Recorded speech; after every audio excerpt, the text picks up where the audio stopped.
नमस्कार, मैं एडवोकेट विकास यादव एक बार फिर से स्वागत करता हूं आप सबका एक नई वीडियो में। आज हम प्रोफेशनल एथिक्स और जो प्रोफेशनल मिसकंडक्ट के केसेस हैं जो बीसीआई ने रूल्स बनाए हैं उसके अकॉर्डिंग अगर आप उन रूल्स को वोलेट करोगे तो वो प्रोफेशनल मिसकंडक्ट माना जाएगा और आपके खिलाफ बीसीआई डिसिप्लिनरी कमेटी और जो स्टेट बार काउंसिलिंग वो फिर आपके खिलाफ कार्रवाई कर सकते हैं। तो ये कह सकते हैं हम कि जैसे ट्रैफिक रूल्स होते हैं गाड़ी चलाने के लिए, आप कोई भी व्हीकल चलाते हो तो आपको ट्रैफिक रूल्स पता होना चाहिए, वरना आप पे फाइन लगता है और आपका ड्राइविंग लाइसेंस भी कैंसिल हो सकता है। सेम ऐसा ही है अगर आपने एलएलबी करी और एडवोकेसी में अगर आप अपना करियर बना रहे हो तो आपको पता होना चाहिए कि एडवोकेसी के क्या रूल्स होते हैं, ठीक है, उन बातों को क्या एथिक्स होते हैं वो आपको पता होना चाहिए। अगर आप वो वोलेट करोगे तो आपका लाइसेंस भी कैंसिल हो सकता है। ये पूरी पावर स्टेट बार काउंसिल और जो आपके बार काउंसिल ऑफ इंडिया उनके पास होती है। पहला क्वेश्चन है, when was the advocate act was introduce. तो ये सबको पता है, एडवोकेट एक्ट 1961 में आया था। Option C is the right answer. The bar council of India consist of following as ex officio member. तो भाई ये आपको पता होना चाहिए, ये आपका सेक्शन 4 में साफ साफ लिखा हुआ है। Option C is the right answer. Both attorney general of India and solicitor general of India ex officio member होते हैं। ये आप सेक्शन 4 में देखोगे तो आपको पता चल जाएगा। एक और होता है, one member elected by each state bar council, ठीक है, तो वो भी एक एक्स ऑफिशियो मेंबर में आपको गिना जाएगा। Indian bar committee was constituted first time under the chairmanship of sir Edward Chamier in the year. ये एक फैक्चुअल क्वेश्चन है, 1923 इसका आंसर है। पता है तो ठीक है, वरना आगे बढ़िए। Power of disciplinary committee under the advocate act is provided under. देखिए सारे सेक्शंस दिए हुए हैं, बेयर एक्ट खोलिए, एडवोकेट एक्ट 1961 खोलिए, सारे सेक्शंस को मैच करते जाइए, आपको पता चलेगा। Option A is the right answer. Section 42 में पावर ऑफ डिसिप्लिनरी कमेटी के बारे में कहा गया है, स्क्रीन पे आप देख सकते हो।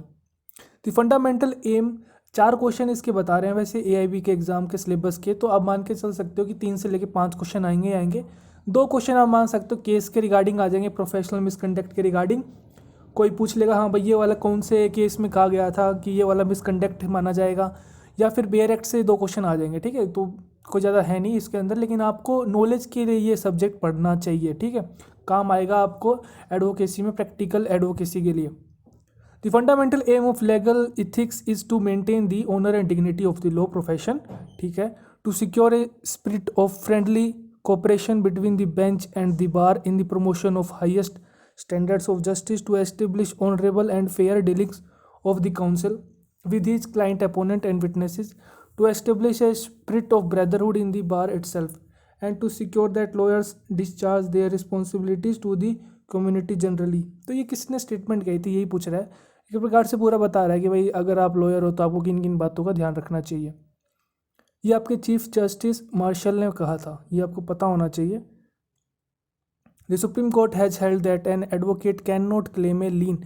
ये था कि भाई अगर क्लाइंट ने अगर फीस नहीं दी है तो आप उसकी पेपर रख लेते हो कि हाँ भाई मैं वकालतनामा जो एनओसी होता है वो साइन करके नहीं दूंगा।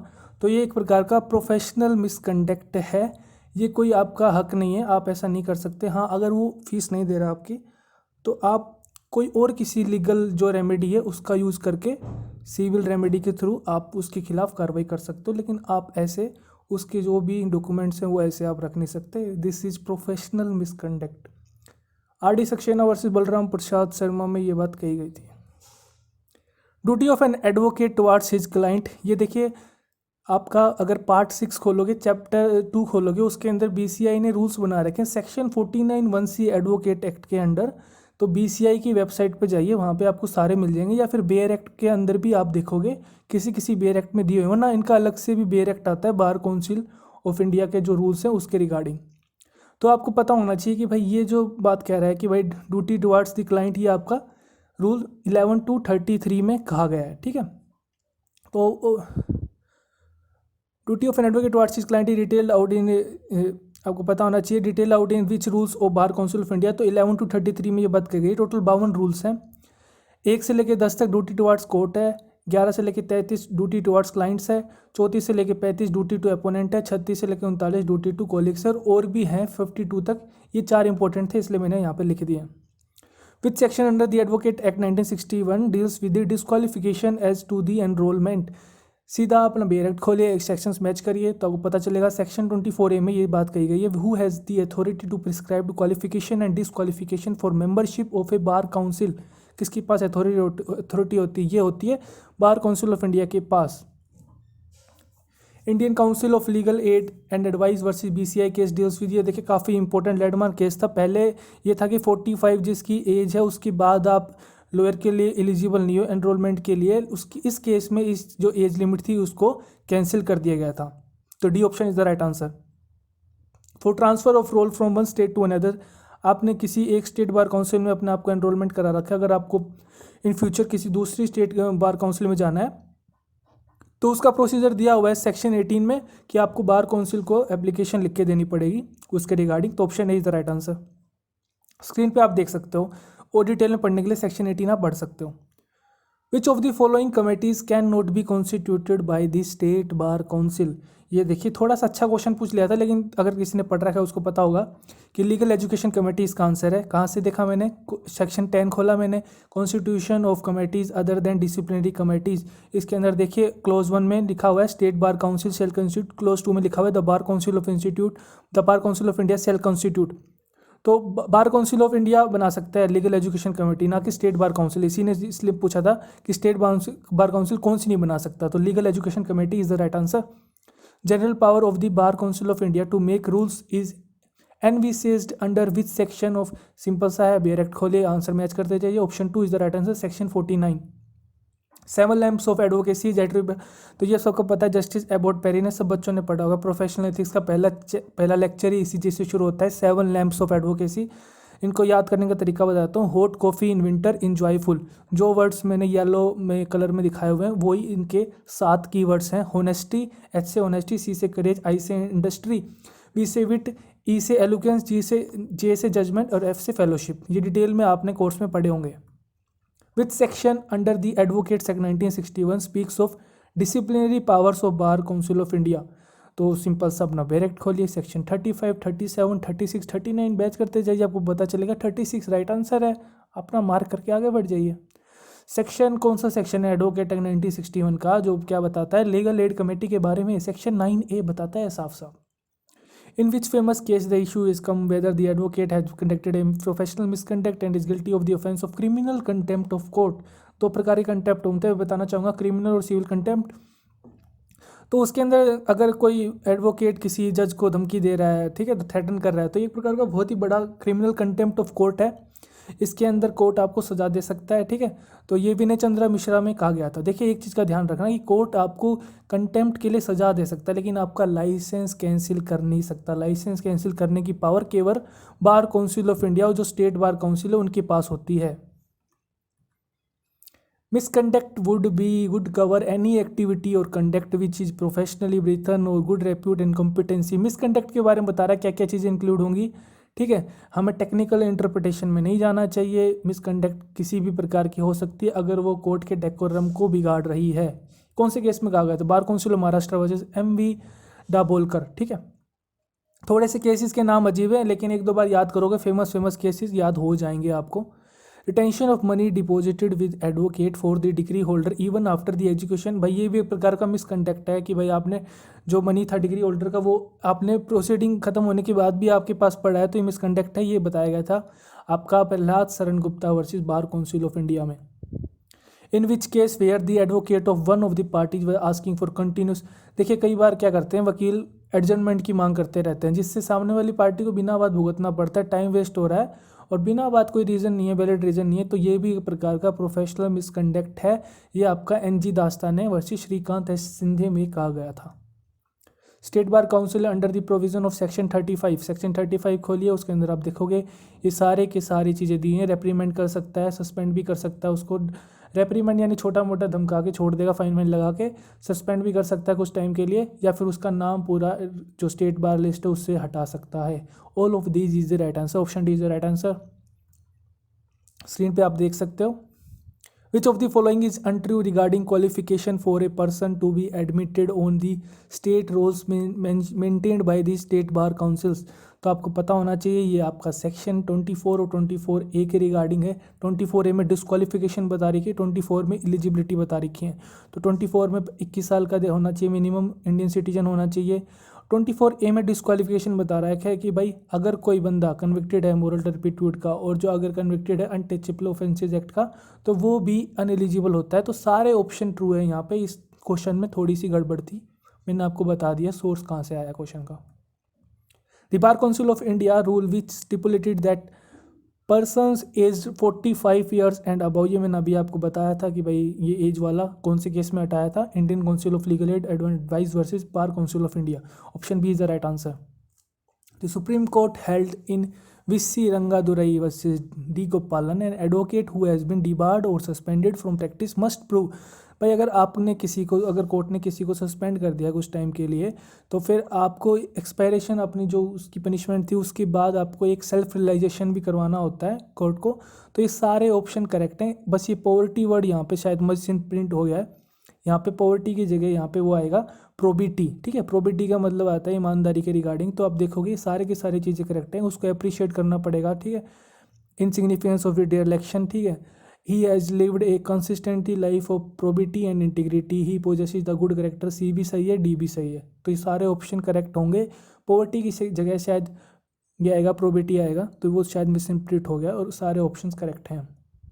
इन which case did the supreme court hold that misconduct envisages breach of discipline, ये कौन से केस में कहा था? ये नरोत्तमल चौरसिया वर्सेस एम.आर. मुरली में कहा था। देखिए केसेस काफ़ी हैं, मैं समझ सकता हूँ। इस देखिए एग्ज़ाम ये वाला इस सब्जेक्ट में प्रोफेशनल मिसकंडक्ट के केसेस ये आपको करवाने का मतलब ही यही है कि आप पता चले आपको कि भाई ये प्रोफेशनल मिसकंडक्ट होता है, क्योंकि अपन को पता नहीं होता कोई चीज़ कि भाई हम मिसकंडक्ट कर रहे हैं, तो इसीलिए केस पूछ रहा है ज़्यादा। ठीक है, इस पेपर में केसेस ज़्यादा पूछे हुए हैं इस सब्जेक्ट से।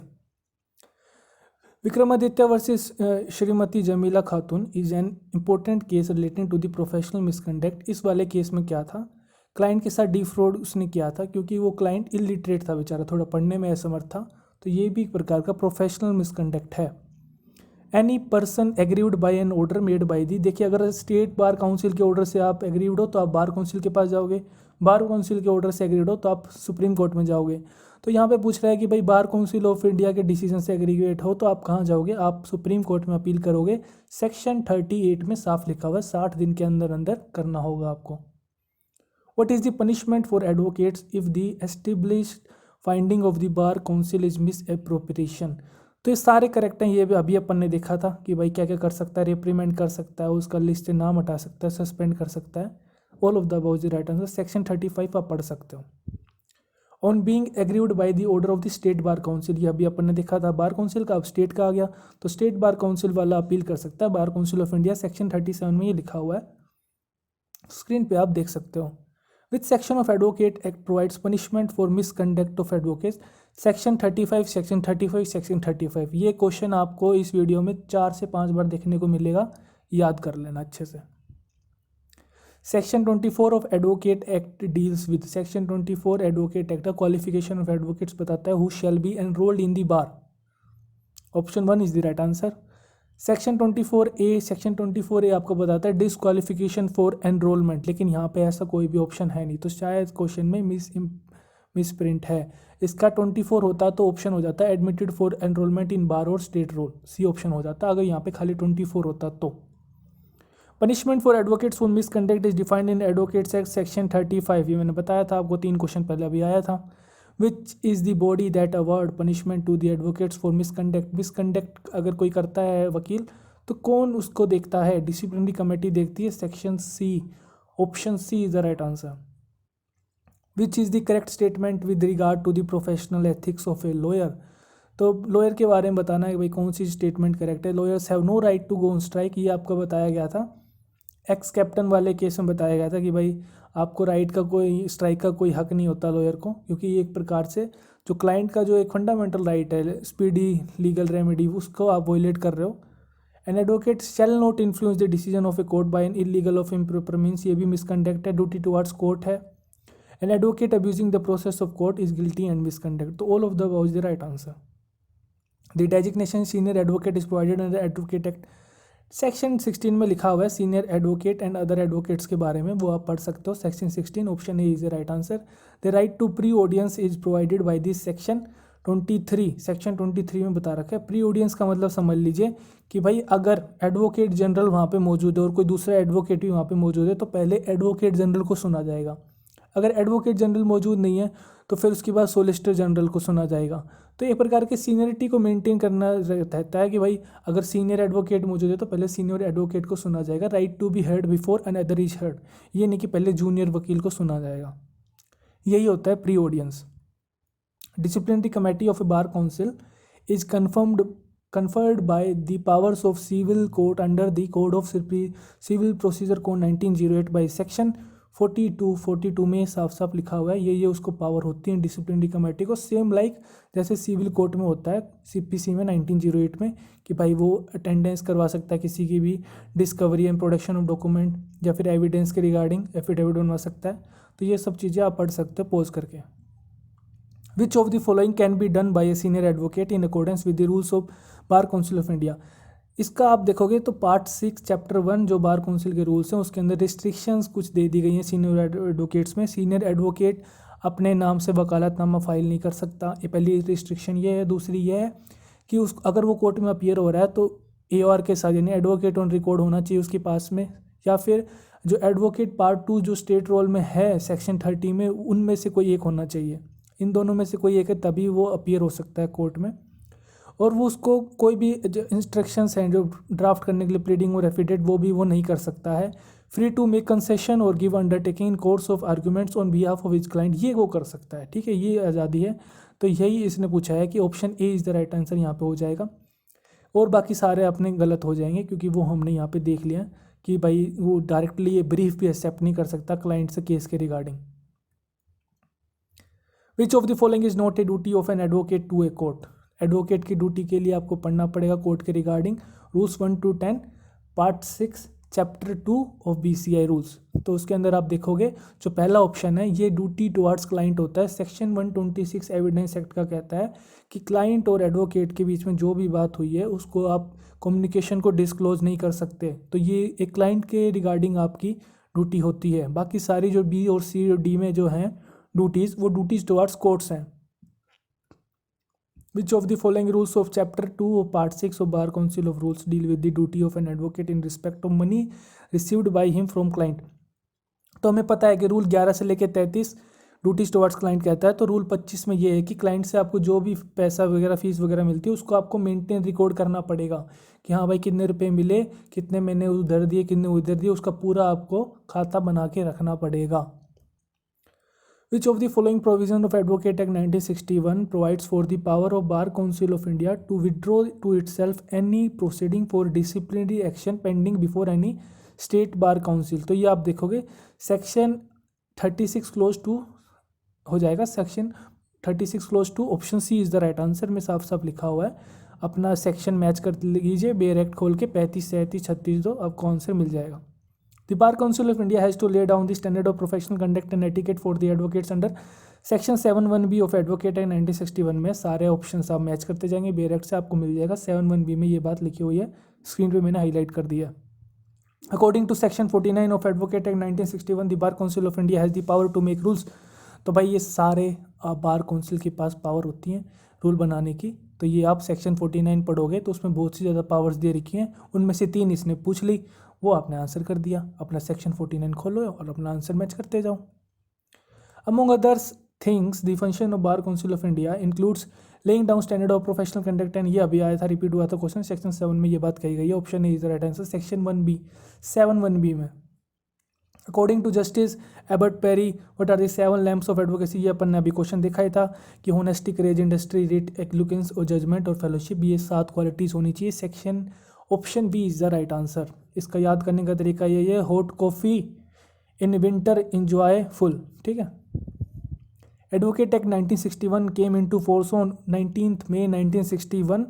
आप अपना बेयर एक्ट का पहला ही पेज खोलोगे तो टॉप बॉटम पे टॉप पे आपको जो है वहाँ पे राइट पे मिलेगा 19 मई 1961। Punishment of advocates for misconduct has been given under section of the advocate act 1961 35 section 35 punishment for misconduct के बारे में 4 बार क्वेश्चन आ चुका है ये, ताकि आप याद कर लो।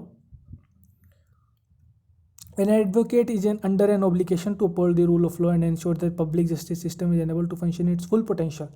Any violation of principle of professional ethic by an advocate is unfortunate and unacceptable. देखिए मैं आपको एक थोड़ी सी कोर्ट के अंदर की बात बताता हूँ। अगर आप कोई नए वकील हो, अगर कोई ऐसी मिस्टेक कर रहे हो कि हाँ भाई आपको यहाँ पे एफिडेविट लगाना था लेकिन आपने वो पीछे लगा दिया, आगे पीछे लगा दिया, इंडेक्स ढंग से नहीं बनाया, या कोई इंग्लिश में छोटी मोटी स्पेलिंग मिस्टेक हो गई, इस चीज़ की गलतियों को कोर्ट भले ही एक दो बार माफ़ कर देगा, लेकिन जो ऐसे प्रोफेशनल मिसकंडक्ट होते हैं, बदतमीजी करना या कोर्ट को धोखे में रखना या क्लाइंट के साथ उसको डिफ्रॉड करना, ये सब कोर्ट बर्दाश्त नहीं करता है।